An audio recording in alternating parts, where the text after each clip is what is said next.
राष्ट्रवादीचे शरद पवार गटाचे प्रदेशाध्यक्ष जयंत पाटील अहमदनगर दक्षिण जिल्हा दौऱ्यावर असताना त्यांनी राष्ट्रवादी काँग्रेस शरद पवार गटाचे शहर जिल्हाध्यक्ष अभिषेक कळमकर यांच्या निवासस्थानी भेट दिली। यावेळी माजी आमदार दादाभाऊ कळमकर आणि अभिषेक कळमकर यांनी त्यांचे स्वागत केले। यावेळी त्यांच्याबरोबर राष्ट्रवादी काँग्रेसचे जिल्हाध्यक्ष राजेंद्र तात्या फाळके हे उपस्थित होते।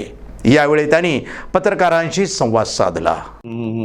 दावेदारी आणि त्यातनं फूट हे असे सगळे प्रसंग समोर जावे लागत आहेत आणि निवडणूक आयोगाच्या याच्यातही म्हटलं की लोकशाही मार्गानं ही काही निवडी झालेल्या नाही। राष्ट्रवादी काँग्रेस पक्ष हा काही फॅमिलीचा पक्ष होता असं वाटत नाही, कारण पवारसाहेब हे राष्ट्रीय अध्यक्ष होते, त्यांनी हा पक्ष स्थापित केला आणि त्यानंतर महाराष्ट्राचा अध्यक्ष किंवा देशाचे वेगवेगळे लोक वेगवेगळ्या राज्याचे अध्यक्ष होते।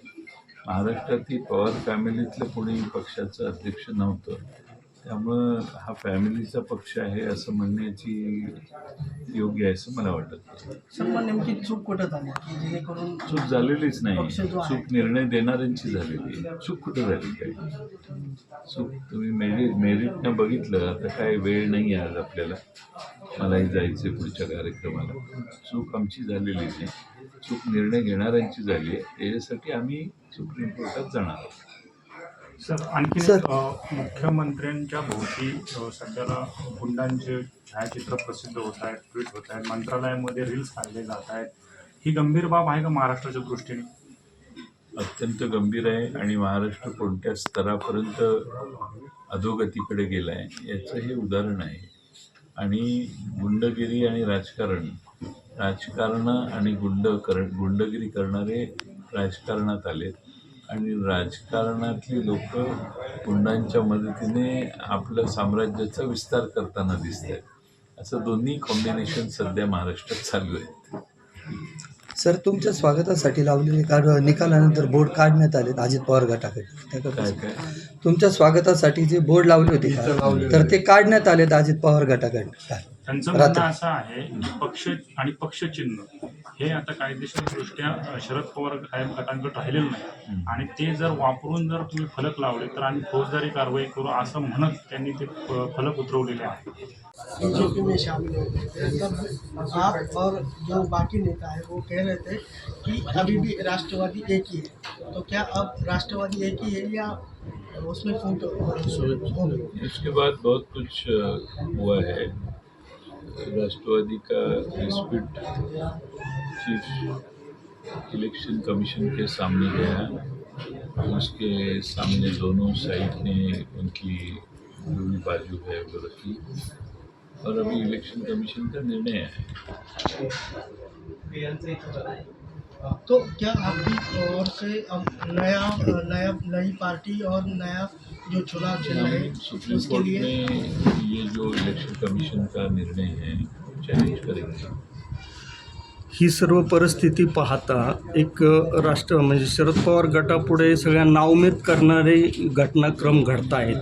ह्या परिस्थितीला तुम्ही कसं सामोरं जाणार? शरद पवार साहेबांच्या बरोबर असणारे लोक पवार साहेबांच्यासाठी या पक्षात काम करत होते, त्यामुळे त्यांच्या दृष्टीनं फारसा फरक पडत नाही। पक्षाचं बॅनर किंवा पक्षाचं चिन्ह इकडं तिकडं गेलं तर मी नेहमीच सांगत आलो की पवारसाहेब जिथे उभा राहतील तिथं तो पक्ष उभा राहील। त्यामुळं आता जर पक्ष 100% आमच्या हातातून जाणार असेल, अजून नाही गेला, इलेक्शन कमिशनने त्यांचा निर्णय दिला, सुप्रीम कोर्टाची दारं ठोठावण्याचं काम आम्ही करणार आहोत। त्या ठिकाणी जर न्याय असेल देशात तर न्याय मिळेल, नाही मिळालं तर मग इतर पर्यायांचा विचार त्यानंतर आम्हाला करावा लागेल। पण ज्या पद्धतीने शिवसेनेचं देखील सुप्रीम कोर्टामध्ये याचिका अडकलेली आहे, तशी जर परिस्थिती झाली तर पुढच्या येणाऱ्या निवडणुकीमध्ये महाविकास आघाडीवर काही फरक पडेल? आम्हाला अपेक्षा आहे की लोकसभेच्या निवडणुकीच्या आधी सुप्रीम कोर्ट याच्यावर काही ना काही निर्णय करेल, कारण देशातल्या लोकसभेच्या निवडणुका थोड्या दिवसांनी येणार आहेत।